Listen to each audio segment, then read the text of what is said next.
지난 한 주간도 하나님께서 우리 기쁨의 동산에 너무너무 잘해주셨습니다. 가장 먼저 감사할 것은 좀 전에 광고 나온 대로 초지동산교회가 우리 교회를 어버이 교회로 아주 굉장히 책임이 막중해졌어요. 어버이 교회를 인정해서 떡을 준비했습니다. 저희는 이제 분리개척한 다음에 안산동산교회 당회만 떡을 한번 선물한 적이 있는데 그게 아주 몇 배로 늘어나서 온 성도가 떡을 먹게 됐습니다. 자, 그런 생각을 한 초지동산교회 기특하기도 하고 감사하기도 하고 또 이것이 또 분리개척의 기쁨이구나, 그런 감사함이 있었습니다.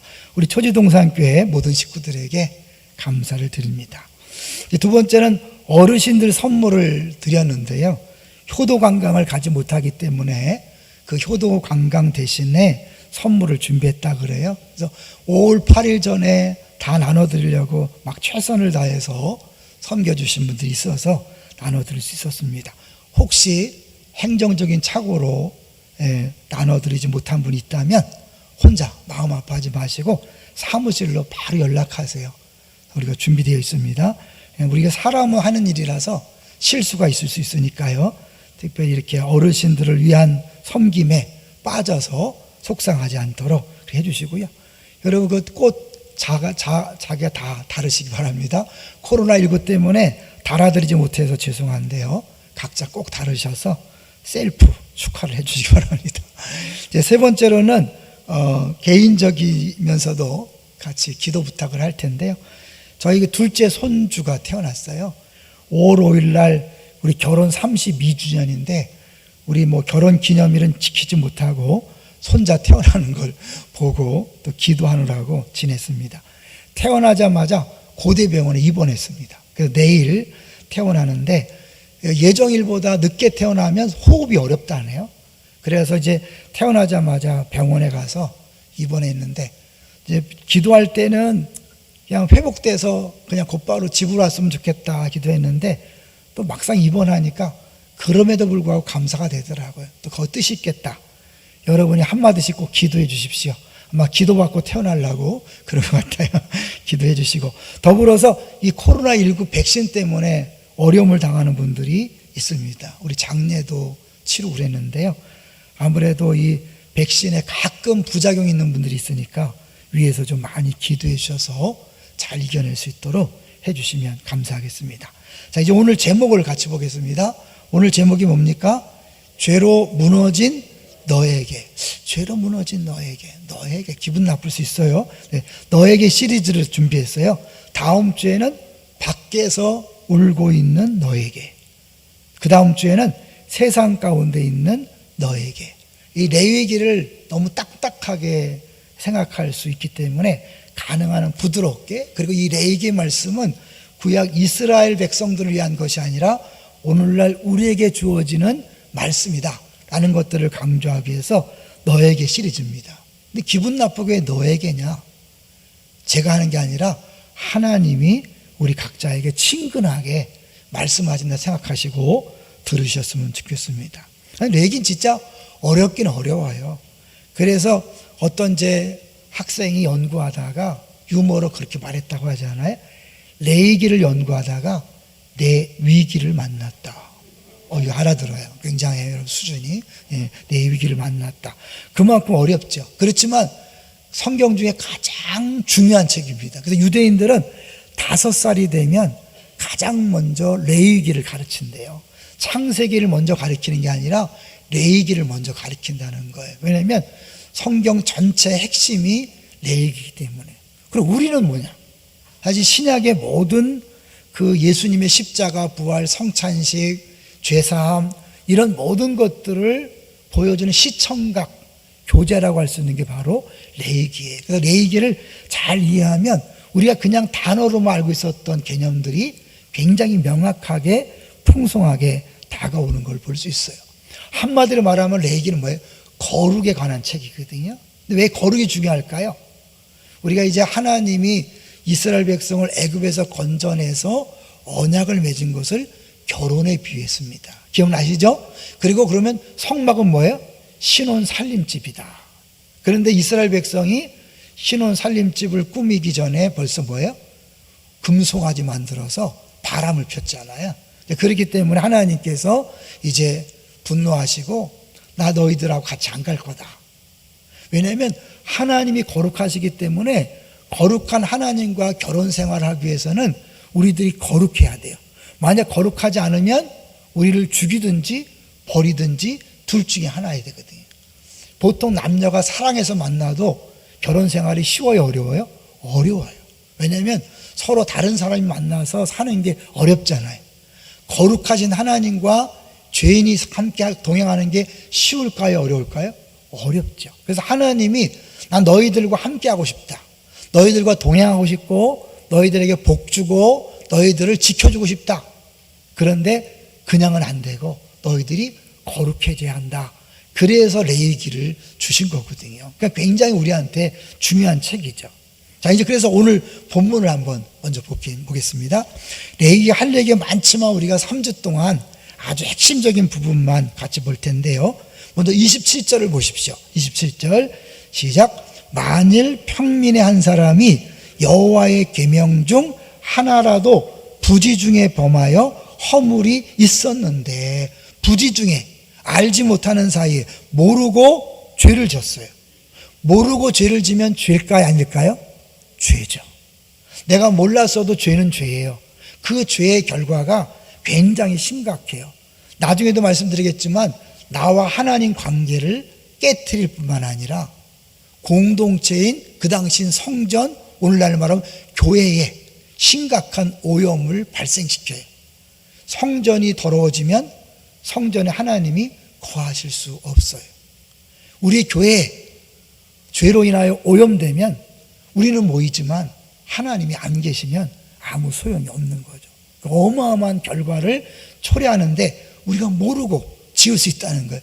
하나님께서 왜 이 얘기를 하냐면 우리가 워낙 연약함을 주님 아시는 거예요. 너희도 연약해서 늘 죄를 지을 수밖에 없다. 그래서 내가 그걸 알기 때문에 그 모르고 지은 죄를 해결하는 방법을 알려주겠다라고 이야기하는 거예요. 잠깐 여기서 그러면 알고 지은 죄는 어떡하죠? 엄밀히 말하면 구약에서는요, 알고 지은 죄는 반드시 심판입니다. 돌로 쳐 죽여야 돼요. 그러니까 무수부시한 거죠. 그러나 여러분 뭐 겁내지 마세요. 신약에서는 예수 그리스도 보혈이잖아요. 보물 같은 피잖아요. 보혈로 용서받지 못할 죄는 없습니다. 그러나 구약에서는 의도적으로 짓는 죄에 대해서는 하나님이 용서하지 않고 모르고 지은 죄에 대하여 하나님께서 해결 방법을 주는 거예요.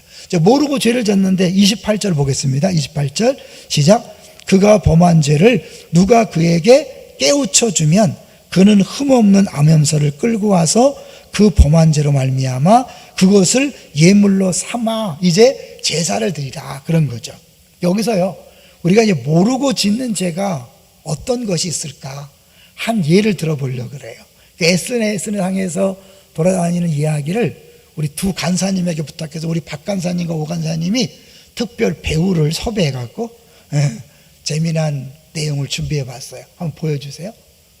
어린 여자아이가 양손에 사과를 들고 있었습니다. 우리 교회 유치부 다니는 실물이에요. 아이 엄마는 교회 안 다니지만 내가 두 개의 사과를 가지고 있으니까 그 중에 하나는 엄마 줄래라고 말을 했습니다. 근데 그 말을 듣고 아이가 잠깐 고개를 갸웃거리더니 왼손에 사과를 한 입 물은 거예요. 그러더니 다시 엄마를 빤히 보라보다 오른쪽 사과도 한 입 베어물은 거예요. 엄마가 순간, 야, 우리 딸이 이렇게 욕심이 많구나. 왜? 침 묻혀갖고 안 주겠다는 거다 생각한 거죠. 그랬는데 아이가 잠시 뒤에 왼손을 내밀면서 이렇게 말합니다. 엄마, 이거 드세요. 이게 더 달아요. 아주 이기적인 아이인 줄 알았는데 사실 이 아이는 진정으로 사랑이 많은 아이였던 것입니다. 엄마지만 딸을 몰랐던 거죠. 만약 엄마가 양쪽 사과를 베어무는 아이에게 곧바로 이 못된 것, 너는 왜 이렇게 이기적이니라고 화를 냈다면 어떻게 되었겠습니까? 아마도 아이는 크게 실망하고 상처를 받았을 것입니다. 섣부르게 판단하고 행동하게 되면 그 자리에 아픔과 상처가 남을 수밖에 없습니다. 조금만 기다려줄 수 있다는 것, 이것이 사랑이 아닐까요? 출연 오해나 유치부 업무를 섭외했어요. 이거 들으면서 여러분 본인 옛날 생각나지 않아요? 나도 자랄 때 엄마 아빠가 오해해서 막 때리고 그랬던 적이 있다. 실제로 우리 교회 권사님, 저 남쪽에서 살던 권사님은 워낙 성격이 우직하니까 말을 잘 안 했대요. 그러니까 뭐든지 문제 생기면 자기가 매 맞았대요. 그 아니라고 얘기해야 되는데 막 말 안 하고 둘이 얻어맞았다고 하더라고요. 근데 여러분 그렇게 부모 때문에 상처받고 지금도 용서 못하는 분들이 있죠. 근데 우리가 부모가 돼 보니까 어때요? 우리도 똑같잖아요. 남편에 대해서 오해하고 아내에 대해서 오해하고 자녀에 대해서 오해해서 함부로 말했던 적이 있잖아요. 우리가 연약한 것처럼 우리 부모님도 연약하다는 사실을 기억하고 나쁜 것, 상처받은 건 용서하고 우리가 정말 부모에 대해 감사했으면 좋겠어요. 제가 이제 둘째 손자를 낳고 보니까요, 애 낳을 때 잘 몰랐거든요. 아들, 딸 낳을 때는 임신한 기간 내내 그 임신부를 신경을 써야 되고요. 애 낳기 전에는 정말 아주 초비상이더라고요. 해달라는 거 다 해줘야 되고 막 그렇게 하고, 또 애 낳은 다음에도 또 그냥 막 모든 게 그 아이 중심, 산모 중심이니까 우리가 태어날 때도 우리 엄마 아빠가 그렇게 고생하지 않았을까, 그런 생각을 해보게 됩니다. 어쨌든 이렇게 우리는요, 부지 중에 알지 못해서 짓는 죄가 많이 있죠. 지난 한 주간만 돌이켜 보세요. 여러분이 화내고 짜증내고 승질낸 이유를 보면 상대방에 대해서 잘 모르고 미리 반응했기 때문에 오는 결과가 많이 있었죠. 그렇게 모르고 했어도 어떻게 해요? 죄는 죄인 거죠. 일부 예배 때 우리 서인동 목사님 설교를 가만히 들어보니까 사람들이 그런 말을 한다는 거죠. 당신이 그때 그 말에서 누구누구가 굉장히 힘들어했다.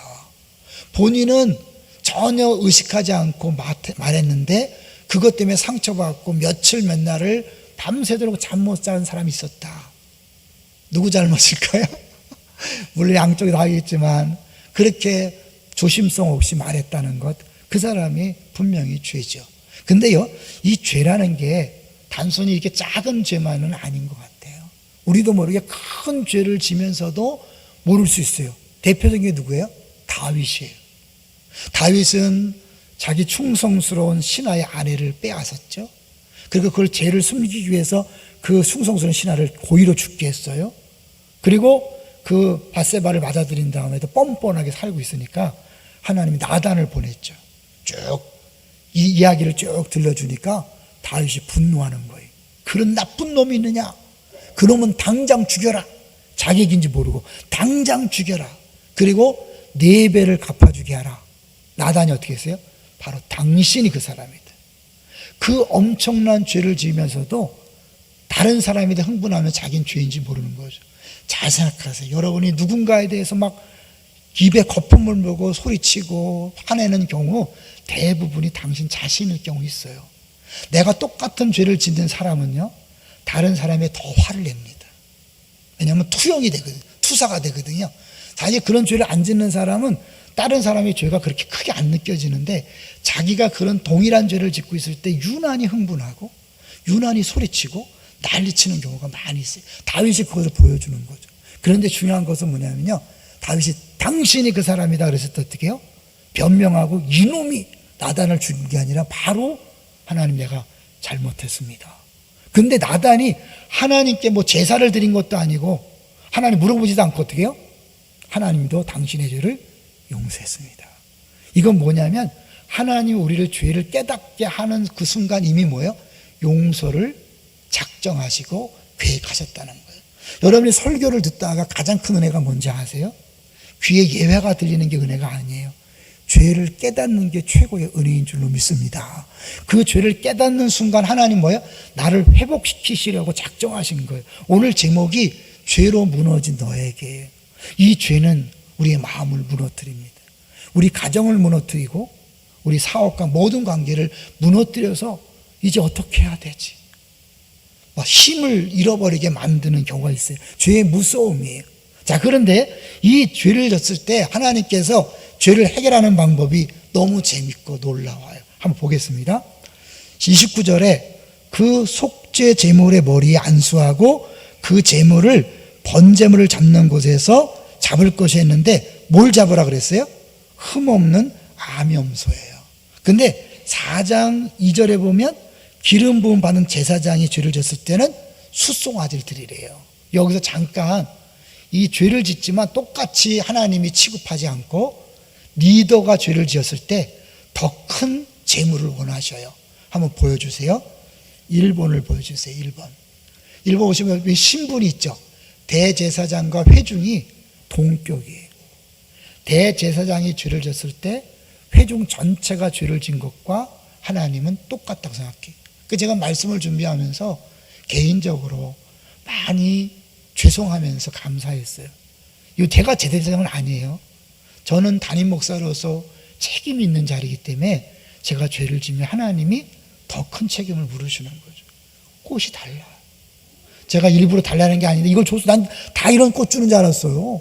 딱 와서 보니까 좀 민망하면서 이 책임감을 느끼라는 거구나 그래서 생각을 했어요. 설교 중.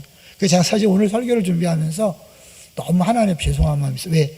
내 죄 때문에 공동체가 얼마나 많이 힘들었을까라는 생각을 하게 된 거죠. 순염소, 안염소 점점 줄지요. 작아지는 거죠. 그리고 빈민과 극빈자는 너무 가난해서 이 동물 드릴 수 없을 때 비둘기로, 그것도 안 될 때는 밀가루죠. 그래서 재물을 큰 걸 요구하지만 재물 때문에 용서하는 건 아니에요. 그렇죠? 결국 이 재물 때문이 아니니까 결국 하나님 원하시는 건 재물이 아니라 그 재물을 드리면서 회개하고 통회하는 마음을 원하시는 것이고, 그 재물을 인정하신다는 것, 밀가루조차도 받으신다는 건 뭐냐면 우리의 공로나 열심이나 자격 때문에 용서해 주는 게 아니라 전적인 하나님에게 달렸다. 그러니까 결국 예수 그리스도의 보혈로 우리를 용서한다는 건 뭐냐면 우리들이 막 눈물을 한 바켓을 흘려야 용서받고 한 방울 흘리면 안 된다 그런 게 아니라 정말 통회하는 마음으로, 안타까운 마음으로 회개할 때 하나님께서 용서하신다는 거죠. 왜냐하면 이 구약의 제사는 오늘날로 말하면 뭐예요? 죄를 깨닫고 회개하는 것이잖아요. 믿습니까? 여러분이 깨닫는 즉시 바로 회개하셔서 용서함의 기쁨을 누리시기를 바랍니다. 자, 그 다음에 이제 30절을 볼까요? 이게 30절이 이제 중요한데요. 30절 같이 읽어볼게요. 시작. 제사장은 손가락으로 그 삐를 찌고 번제단 뿔들에 바르고 그 피 전부를 제단 밑에 쏟고. 난 머리에 안수하는 거는 이제 쉽게 이해가 갔어요. 그죠? 내 죄를 옮겨서 죽이는 거잖아요. 누가 죽여요? 죄진 사람이 죽이는 거예요. 제사장이 죽이는 게 아니라 죄를 진 사람이 깨달을 때마다 죽이는 거예요. 오늘 깨달았어요? 오늘 또 죽였죠. 내일 또 깨달으면 또 가서 또 죽여야 돼요. 그 재산상의 피해도 엄청나죠.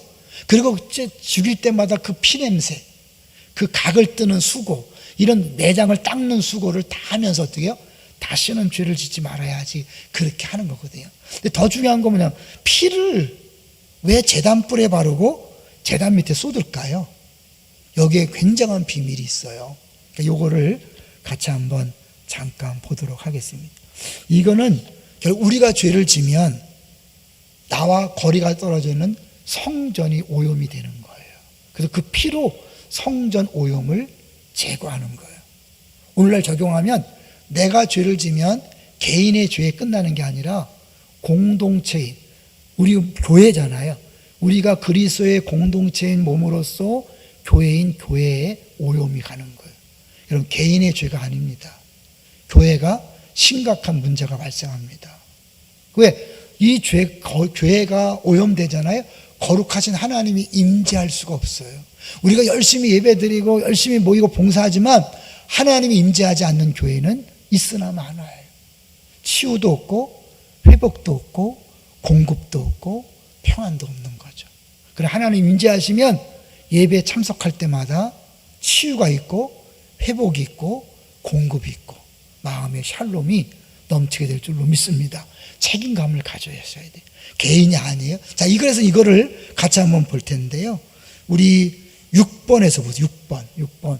구약에서 백성은 자신의 죄와 부정결로 인하여 물리적으로 떨어진 성전을 더럽혔어요. 원거리 오염이라 그래요. 분명히 내가 집에서 죄를 졌는데 그 죄가 멀리 떨어진 성전을 더럽히는 거예요. 하나님이 함께하고 싶은데 성전이 더럽혀지면 안 되니까 이런 죄사를 허락하는 거거든요. 그러나 신약에서는 둘 사이의 간격이 사라졌다. 왜요? 이제 우리 몸이 성전됐잖아요. 우리 공동체가 성전이 됐잖아요. 그러니까 신자가 죄를 지으면 곧장 성전된 교회가 더럽혀졌다. 이것은 상징적인 의미가 아니라 문자 그대로의 뜻이다. 여러분이 남편을 용서하지 않고 아내를 용서하지 않은 그 죄는 교회에 오염을 주는 거예요. 교회를 약하게 만드는 거예요.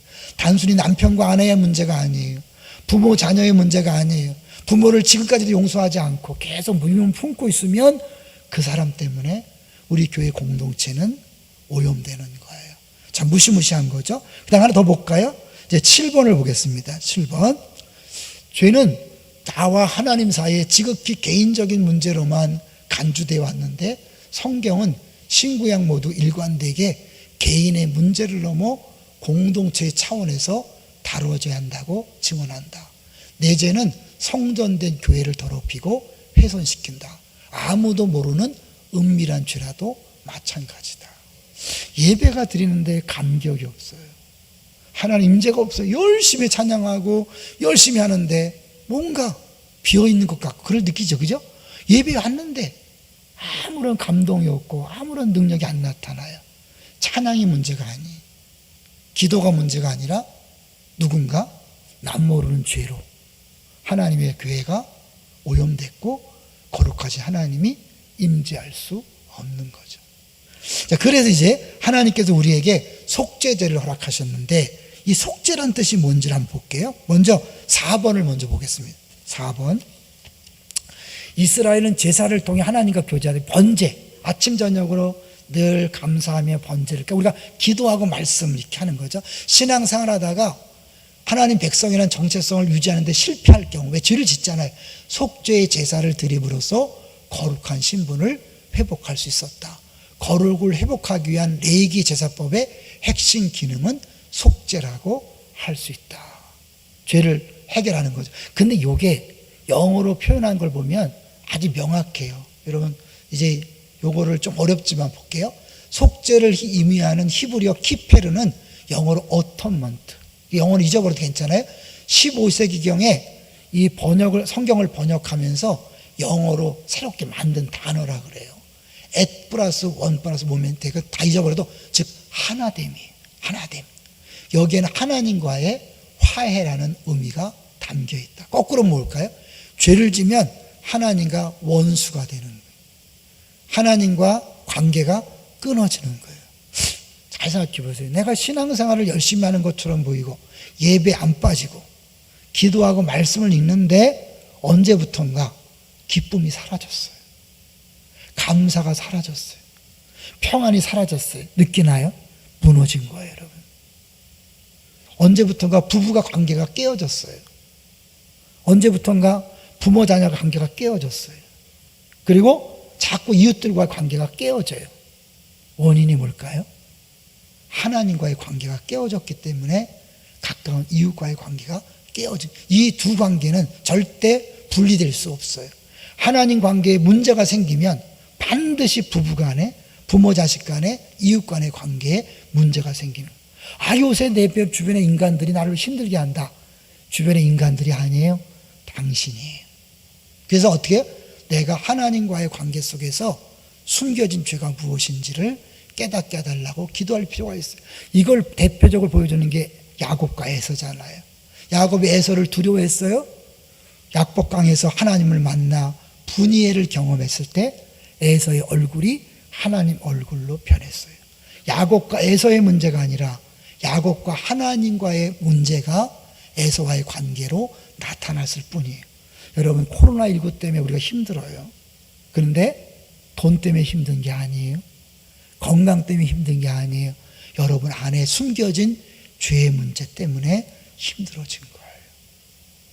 가장 무서운 죄는 교만이고요. 또 교만은 감사치 않잖아. 하나님. 또 뭘까요? 용서하지 않음이에요. 제일 무서운 죄가 감사하지 않고 용서하지 않음인데 우리는 그런 죄를 지면서도 너무나 뻔뻔하게 괜찮다는 듯이 신앙생활해요. 아니에요. 그것보다 무서운 죄는 없어요. 여러분이 누군가를 용서하지 않고 하나님 앞에 감사하지 않는 그것 때문에 하나님 관계에 문제가 생겨서 기쁨이 사라지고 감사가 사라지고 평안이 사라지고 왠지 두려워. 뭔가 쫓기는 것 같아. 뭔가 불안해. 스트레스. 그리고 자꾸 관계가 깨어지는 것. 원인이 뭔지를 오늘 본문이 보여주고 있는 거예요. 자, 그래서 이제 하나 더 보겠습니다. 이제 4번, 5번 봤죠? 우리 3번을 보겠습니다. 3번. 레위기는 거룩한 그분의 성품을 닮아 너희도 거룩하라고 명령한다. 내가 죄를 품고 있으면 거룩하신 하나님이 나하고 화해할 수가 없어요. 예수님이 죽으셨잖아요. 예수님 죽으시면 객관적으로 다 이루어진 거예요. 구원이 이루어진 거예요. 우리 하나님 백성이 되었어요. 이스라엘 백성도 언약 백성이 되었기 때문에 이런 속죄자가 필요한 거예요. 이미 우리가 예수님 때문에 하나님 백성이 되었고 하나님 자녀가 되었고 예수 신랑이신 예수님과 결혼 관계를 맺었기 때문에 끊임없이 거룩해질 필요가 있는 거예요. 믿지 않은 사람에게 하나님 거룩하라고 요구하지 않아요.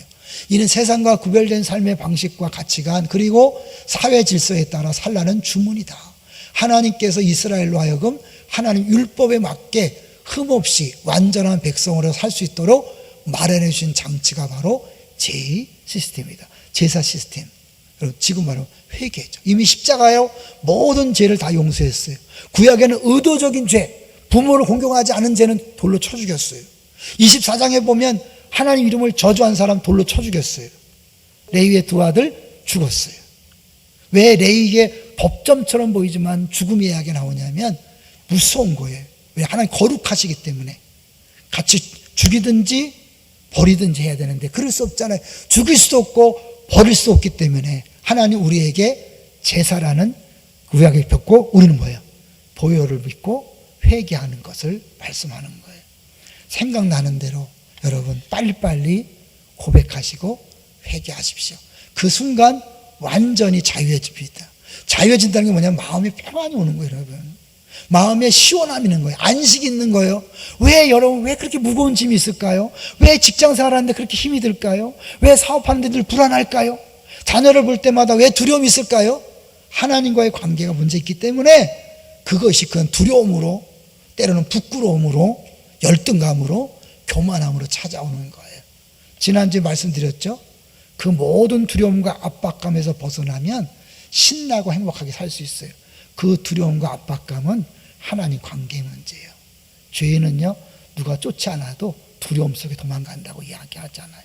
그런 의미에서 하나님께서 우리에게 끊임없이 이 사실을 경험할 수 있도록 성찬식을 허락한 거예요. 이 제사제도가 성찬식과 어떻게 연결되는지 보세요. 자, 8번을 보여주세요. 여기 보니까 예수님께서 피를 마시라고 그랬잖아요. 이건 내 살이다. 이걸 먹고 마시라고 그랬잖아요. 그 구약에 그 짐승의 고기와 피를 처리하는 방법이 직결되는 거예요. 자, 피를 마시라고 한 것은 이제 건물 성전이 아닌 사람 성전에 피가 뿌려지는 것을 의미한다.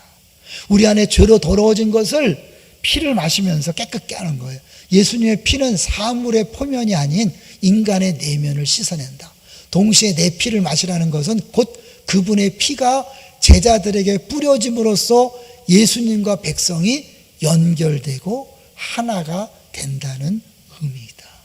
똑같죠? 어텀먼트. 똑같이 하나님과 화해하고 하나가 되면 뭐가 좋아요?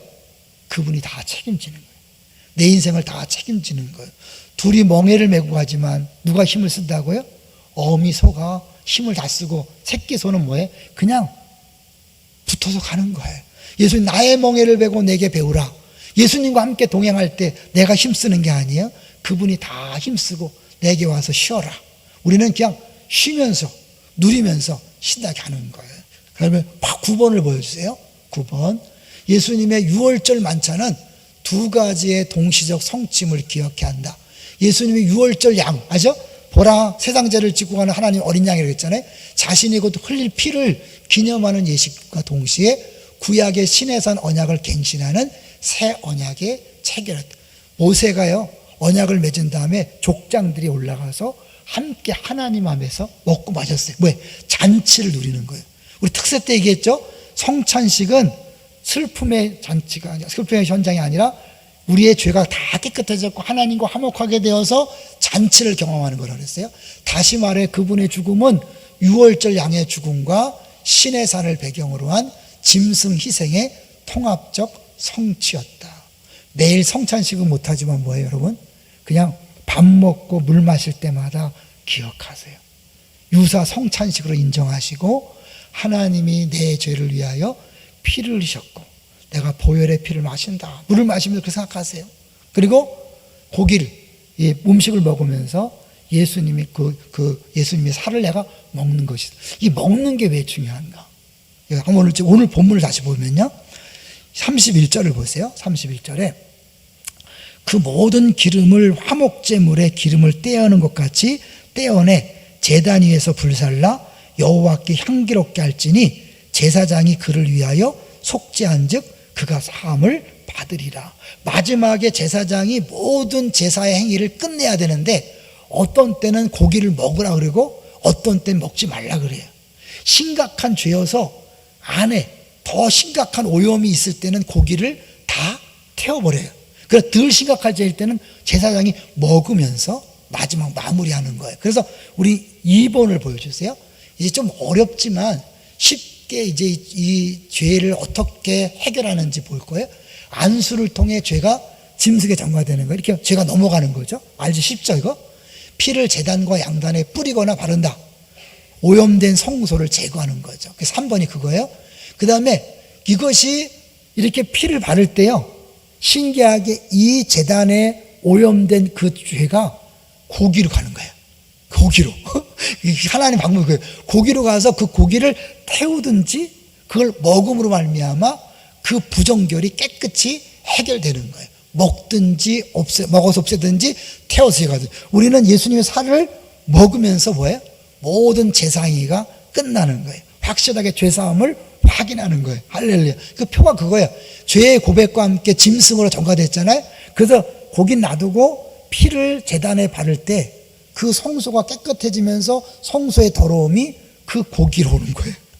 하나님 그렇게 하시는 거예요. 그 고기를, 흡수한 고기를 이제 제거할 때 태우든지 제사장이 먹으면 속죄가 이루어지고, 그래서 어떻게 사람도 용서되고 그 제단도 깨끗해져서 거룩하신 하나님이 이스라엘 백성과 함께 있는 거예요. 우리의 죄가 여전한 동안은 교회 공동체가 오염해 있습니다. 그러니까 우리 교회는 특별히 이제 더 조심할 게 뭐냐면, 작은 교회에서 상처받고 오신 분들이 많잖아요. 그죠? 우리는 그런 사명을 띠고 띄워놨죠. 그래서 저 안산동산과 안산 제일 사이에 특별한 교회, 큰 교회에 적응하기 어려우신 분들이 우리 교회 와서 치유되고 회복되잖아. 이번에 양육동에서도 많이 회복됐는데, 그 회복되지 않으면 계속 분노와 미움이 쌓여 있어요. 그건 개인의 죄가 아니라 우리 공동체 전체를 오염시킴으로 하나님이 일하심을 방해할 수 있습니다. 하나님의 임재가 있어야 능력이 나타나고, 능력은 치유와 회복과 공급과 보호를 위하여. 그걸 경험하면 자연스럽게 증인이 되는 거예요. 목적이 이루어지는 거예요. 임재, 능력, 목적이 그런 거잖아요. 그런 차원에서요, 여러분이 원하지 않아도 빨리 용서하셔야 돼요. 왜? 나 개인이 아니라 교회 전체를 위해서도 여러분 빨리 순종하셔야 돼요. 저는 그런 차원에서요, 우리 아내에게 주님 말씀하신 게 너무 감사해요. 우리 아내가 우리 장인어른을 용서하기를 결단한 게 뭐냐면, 우리 교회가 안산동산에 분립개척할 때 하나님 우리 아내에게 말씀했대요. 야, 너 이제 분립개척해서 나가는데 네 그 아버지와의 문제를 해결해야 되지 않겠냐. 그래서 정말 하기 싫지만, 정말 두렵지만 결심한 거예요. 말씀드렸죠. 딱 전화를 들었어요. 결심하고. 저쪽에서 우리 장인어른이 여보세요 하는 순간 온몸이 막 반응해서 끊었어요. 그만큼 사실은 상처는 힘들고 어려운 거예요. 그러나 순종하는 마음으로 가서 무릎 꿇고 잘못했다고 했다는 거예요. 사실은 상처받은 우리 아내가 더 용서를 받아야 되는데, 그런데 장인어른한테 가서 그냥 하나님 순종해서 했다는 거예요. 그러면서 회복이 됐고, 하나님이 그래서 했구나. 제가 사실은 그때는 몰랐는데 이 레위기를 설교를 준비하면서 하나님 왜 그렇게 말씀하셨는가, 이 분립개척 교회를 위해서 먼저 우리 아내에게 가장 중요한 부분을 말씀했구나. 여러분 개인을 위해서도 하나님과 관계가 회복되지 않으면 우리에게 주어진 천국, 우리에게 주어진 영생을 누릴 수 없습니다. 이유를 알 수 없는 고민, 스트레스, 우리 그걸 남편 때문이라고 생각해요. 아내 때문이라고 생각해요. 부모 때문이고 자녀 때문이라고 생각해요. 돈이 없기 때문이라고 생각해요. 질병 때문이라고 생각해요. 때로는 코로나19 때문이라고 생각해요. 아닙니다. 원인은 죄에 있었습니다. 여러분 어떠한 죄든지 이제는 다 하나님이 용서할 수 있습니다. 믿습니까? 그런 면에서 해결했으면 좋겠어요. 마지막으로 이제 10번을 보고 정리하려고 합니다. 10번, 구약에서는 제물의 고기를 제단 위에 태우고 피를 제단에 뿌렸는데 예수님은 제자들에게 내 살을 먹고 내 피를 마시라고 하십니다. 이해되시죠? 그 똑같은 고기와 피를 처리하는 방식이 성찬식에서 예수님이 고기를 먹고 피를 마시라고 한 거죠. 예수님의 피는 많은 사람의 죄사함을 위하여 흘리는 배상의 피다. 그래서 우리가 예수님 짜리가 된 거예요. 이건 속죄제보다 속건제에 해당되는 거죠. 배상하는 거예요. 죄값을 치른 거예요. 예수님 짜리가 됐죠. 또한 그 피는 죄사함 받은 자에게 뿌려져 그들을 깨끗게 하는 정화의 피가 되었다. 우리도 깨끗게 하고 교회 공동체를 깨끗게 하는 거죠. 오늘 주님께서 말씀을 들으면서 예배를 드리면서 생각나는 죄들이 있을 거예요. 여러분요, 바로 주님 내가 몰랐습니다. 알고도 제가 핑계대고 합리화시켰습니다. 용서해 주세요. 진심으로 한 순간 여러분 죄는 깨끗이 해결됩니다. 하나님 관계는 회복됩니다. 그 순간 여러분 천국이 임합니다. 믿습니까? 내가 도저히 신앙생활을 할 수 없을 것 같은 무너진 마음, 새해 결심했는데 결단했는데 4개월을 지나면서 지금 이제 기도도 안 되고 찬양도 안 되고 예배의 은혜도 안 되고 힘이 없어진 무너진 우리에게 해결책은 다른 무엇이 아니라 바로 회개였다는 것을 오늘 본문이 보여주고 있습니다. 가장 먼저 남편을 용서하십시오. 아내를 용서하십시오. 부모님을 용서하십시오. 처음에 보여줬던 그 그림을 보세요. 우리 부모도 몰라서 배운 게 없었어. 경험한 게 없었어. 할아버지 할머니에게 사랑을 받지 못해서 우리를 그렇게 사랑한다고 한 것이 이상한 방식으로 사랑했을 뿐이라고 인정하시고 용서를 선포하십시오. 왜 우리 자녀를 키우면서 잘못할 때가 많이 있잖아요. 부지 중에 실수 중에 저지르는 수많은 죄들, 하나님이 다 일일이 갚으셨다면 나는 이 자리에 있을 수 없습니다.